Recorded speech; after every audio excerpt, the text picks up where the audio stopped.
जय श्री राम। भारत माता की जय। वंदे मातरम। आप और हम सब देख रहे हैं कि हमारे देश के विपक्ष के नेता वो काम कर रहे हैं जो एक देश के नेता को वो काम शोभा नहीं देता है, और कहीं न कहीं इस देश की रीति नीति और सुरक्षा के लिए वो खतरा उत्पन्न कर रही है। पर वाकई में ऐसा सब कुछ हो रहा है। पर आप भी सोचते होंगे कि यार ऐसा क्यों हो रहा है। ऐसे हमारे देश के विपक्ष के नेता की ऐसी क्या मजबूरी हो गई कि उसे दुश्मन देश की भाषा बोलनी पड़ रही है, दुश्मन देश की रणनीतियों को भारत में लागू करने के लिए प्रेशर डालना पड़ रहा है, और वो सारे काम कर रहा है जो हमारे दुश्मन देश इस देश के साथ करना चाहते हैं। तो इसका मैंने भी सोचा, मैंने भी समझा, फिर मुझे ये समझ में आया कि पूर्व में भी हमारे देश के साथ ये हो चुका है और वर्तमान में भी ये हो रहा है।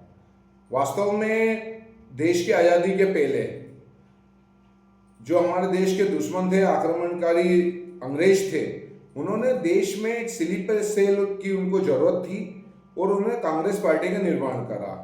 कांग्रेस पार्टी में उन लोगों को लिया था जो अंग्रेजों के स्लीपर सेल बन के काम करें, और फिर उन्होंने सत्ता का हस्तांतरण जो हुआ वो भी उन्होंने उन्हीं लोगों को करा, न कि क्रांतिकारियों को करा। ये आपको भी मालूम है, मुझे भी मालूम है। पर ऐसा क्या हुआ था कि देश को खंडित करना पड़ा? किसके इशारे पे हुआ था? कौन लोग थे? किन्होंने इसमें योगदान दिया? ये विषय भी जानने की जरूरत है। हमारे देश के जो आज़ादी के पहले नेता थे वो हनी ट्रैप में फंसे हुए थे, ये सबको मालूम है। हनी ट्रैप में फंसने के कारण वो नेता वो सारे काम कर रहे थे जो अंग्रेज चाह रहे थे, हमारे देश के दुश्मन चाह रहे थे, और उसी हिसाब से उन्होंने देश का बंटवारा भी करा, उसे खंडित करा। वही सब कुछ आज हो रहा है।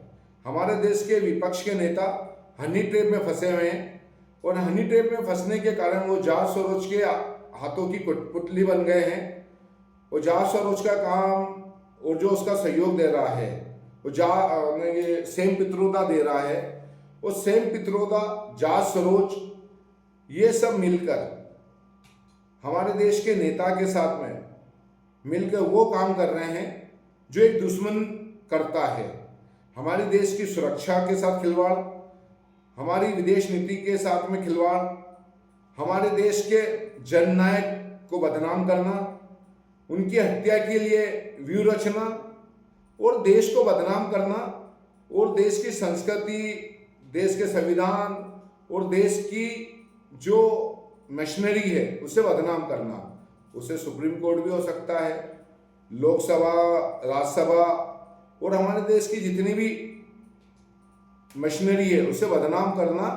ये काम हमारे देश का विपक्ष का नेता कर रहा है और खुल के कर रहा है, और उसका साथ भी हमारे देश के वो नेता दे रहे हैं जो कथाकथित अपने आप को सेकुलर और हिंदूवादी भी कहते कभी कभी। पर आपको समझना पड़ेगा कि वो पूर्व में भी जो नेता थे और वर्तमान में भी जो विपक्ष के नेता है, ये हनी ट्रैप में फंसे हैं, और हनी ट्रैप में फंसने के कारण ही ये वो काम कर रहे हैं जो हमारे देश के दुश्मन इनसे करवा रहे हैं। इसके लिए जितनी जल्दी हो सके इन्हें इनके वो सजा देनी चाहिए, उस मुकाम पे उन्हें पहुंचाना चाहिए जिसके हकदार है। जितनी जल्दी इनकी सच्चाई जनता के सामने आएगी उतनी जल्दी भारत को समझने का मौका मिलेगा।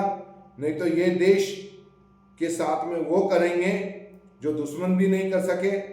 ये चीन के साथ मिलकर, ये पाकिस्तान के साथ मिलकर, ये अमेरिका के साथ मिलकर, ये कनाडा के साथ मिलकर, ये दुश्मनों के साथ मिलकर देश को वो नुकसान करेंगे जो गांधी और नेहरू भी नहीं कर पाए। पर आपने भी देखा है कि नेहरू को प्रधानमंत्री बनना था तो उन्होंने देश को खंडित किया, इसे भी प्रधानमंत्री बनना है तो ये सोचो कितना बड़ा नुकसान करेगा। सबसे बड़ी बात है, हम सोचते हैं कि मुझे क्या करना, मुझे क्या मतलब। यदि आप आज नहीं बोलोगे तो जो इनके पुरखे करते आए हैं वो आज ये कर रहे हैं, और आने वाले 25 साल 30 साल बाद में ये लोग देश का उतना नुकसान कर देंगे कि न तो आपसे संभलेगा ये देश, न आपकी जो औलादें होंगी उनसे संभलेगा। इसके लिए अपनी औलादों के लिए और अपने बच्चों के भविष्य के लिए इन हनी ट्रैप में फंसे हुए नेताओं का चाल, चरित्र और चेहरा जनता के सामने लाओ। जय श्री राम, भारत माता की जय, वंदे मातरम।